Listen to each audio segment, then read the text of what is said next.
মানুষ সহজে কাছে যে সুযোগটা পেয়ে যায় ওই সুযোগটাকে সুযোগ হিসেবে কখনোই সে দেখে না। আমরা সহজেই নেটওয়ার্ক মার্কেটিং পেয়ে গেছি। এর চেয়ে আদর্শ, এর চেয়ে আইডল বিজনেস আপনি আপনার আশপাশে দেখাতে পারবেন না। এর চেয়ে আইডল বিজনেস আপনার বাপ চাচা কেউ করে না। আপনি বেস্ট একটা ব্যবসা পেয়েছেন, কিন্তু আপনি একবারের জন্য স্রষ্টার কাছে শুকরিয়াশীল না। আপনি একবারের জন্য কৃতজ্ঞ না যে আপনাকে নিয়ে আসছে। আপনি একবারের জন্য কৃতজ্ঞ না যে আপলাইনটা আপনাকে সহযোগিতা করছে। আপনার 95% কাজ করে দেওয়া আছে। এই অফিস আপনার করা লাগে নাই, প্রোডাক্টের স্টক আপনার টাকা দিয়ে আপনার রাখা লাগে নাই, এই সিস্টেম আপনাকে ডেভেলপ করা লাগে নাই, অফিসের ফার্নিচার আপনার কিনতে হয়নি, ডেকোরেশন আপনার কিনতে হয়নি। এরপরে হচ্ছে ট্রেনিং রুম, এই ডিপার্টমেন্ট, ট্রেনার, কোনো কিছু আপনার না। 95% করা, আপনি শুধু 5% করবেন, সেটা হচ্ছে ব্যবসা শিখবেন আর কাজে কাজ করবেন। 10 লাখ টাকা ঘুষ দিয়ে যদি একটা পুলিশ কনস্টেবলের চাকরি নেয়, এই 10 লাখ টাকা উঠাতে গিয়ে তাকে 10 বছর ফ্রি খাটতে হচ্ছে, যার 1টি টাকা সে পাচ্ছে না, তার পরিশ্রমের 1টি টাকা মূল্য পাচ্ছে না। আপনার একটা আঙুলের মূল্য আপনি বুঝতেছেন না, অথচ যার একটা আঙুল নাই, এই আঙুলটা নেই, তার কাছে গিয়ে শোনেন এই আঙুলের মূল্যটা কতখানি। আপনি হাতের মূল্য বুঝতেছেন না, যার একটা হাত নেই তার কাছে গিয়ে শোনেন এটার মূল্য কি। যার কাছে যেটা নেই সে সেটার মূল্য বোঝে। এই জন্য আমাদের মাননীয় প্রধানমন্ত্রীও কিন্তু মাঝে মাঝে বলতেছে কি তোমরা উদ্যোক্তা হও, স্টুডেন্টকে বলতেছে তোমরা উদ্যোক্তা হও, চাকরির আশায় বসে থেকো না। যে একটা শিক্ষিত ছেলে, সে কিন্তু অটো নিয়ে রাস্তায় নামতে পারছে না, সে কিন্তু রাজমিস্ত্রির অ্যাসিস্ট্যান্ট হয়ে ডে লেবার হতে পারছে না, কারণ তার আত্মসম্মানে বাঁচছে। অথচ যে রাজমিস্ত্রির হেল্পার, সেই ব্যক্তি করে দিনে হাজিরা পায় 700 টাকা, মাসে সে ইনকাম করতেছে 21,000 টাকা। অথচ মাস্টার্স পাস শিক্ষিত ছেলেটা 15,000 টাকার জব খুঁজতেছে।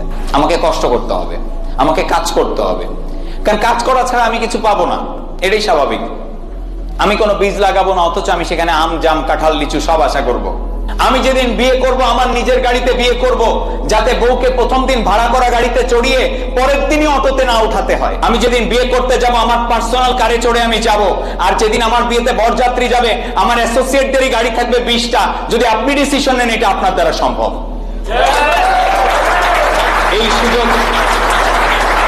এই সুযোগ আপনাকে নেটওয়ার্ক মার্কেটিং দিচ্ছে। কখনোই ভাবে না যে আমি একটা প্রোডাক্ট দিয়ে ওই ব্যক্তির জীবনটাকে চেঞ্জ করে দিচ্ছি, ও কখনো এটা ভাবে না। এই জন্য হাল ছাড়ে। কেন আমি মৃত্যুর আগ পর্যন্ত নেটওয়ার্ক মার্কেটিং করতে চাই? কারণ আমি দেখেছি এই ব্যবসার মাধ্যমে আমি যত সহজে মানুষকে হেল্প করতে পারছি, এত সহজে আমি পৃথিবীর অন্য কোনো পেশা থেকে পারবো না। তোমাদের মতো ছেলেপেলেদের যে শিখাচ্ছি, কথা বলতে শিখাচ্ছি, দাঁড়াতে শিখাচ্ছি, এইটা কোথায় পেতাম? এটা কয়জন শেখায়? রিয়েল লাইফ এডুকেশন আমি তোমাদেরকে দেওয়ার ব্যবস্থা করছি, যেটুকু আমি জানি সেটুকু। আরো জানছি যাতে আরো দেওয়া যায়। যদি আমার কর্মটা মানুষ হিসাবে এমন না হয় যে আমার জীবনের দ্বারা আরো 10 জনের জীবনের উপকার হয়েছে, তাহলে আমি কুকুর আর শুয়োরের জীবন আর আমার জীবনকে আমি আলাদা করে কোনোভাবে দেখি না। 2টা কুকুর একসাথে খেতে গেলে এরকম করে, ডিসিশন ডেলি ডেলি নেয় না বুদ্ধিমানরা। মনে রাখবেন, ভীরুরা মরে যায় প্রতিদিন, প্রতিদিন শত শত বার মরে। আর যারা সাহসী জীবনে একবার মরে। যে যুদ্ধ আপনার সাথে চলছে, এই যুদ্ধে আপনার কোনো প্রতিপক্ষ নেই, আর এই যুদ্ধে প্রতিপক্ষ যদি থেকেও থাকে সেটা হলেন আপনি নিজে।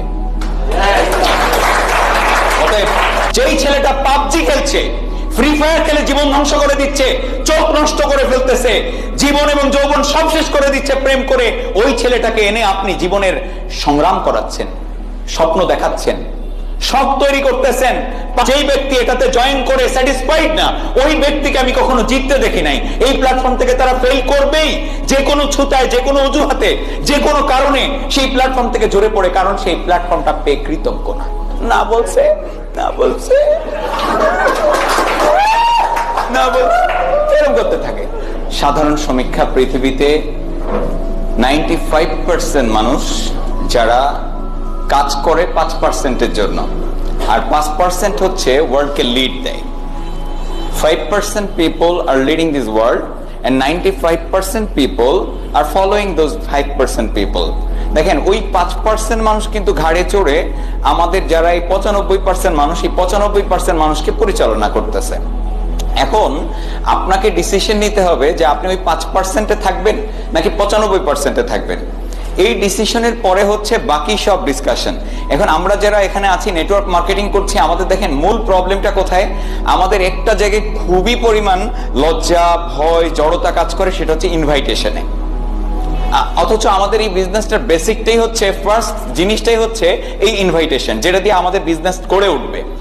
আমি ভাবতেছিলাম আজকে যে আমার ব্যবসাটা আমি কিভাবে এস্টাবলিশ করেছিলাম। আমার ওই সময় তো নুন আনতে পান্তা ফুরায় অবস্থা। কোম্পানির 1-2টা প্রোডাক্ট, যেই প্রোডাক্ট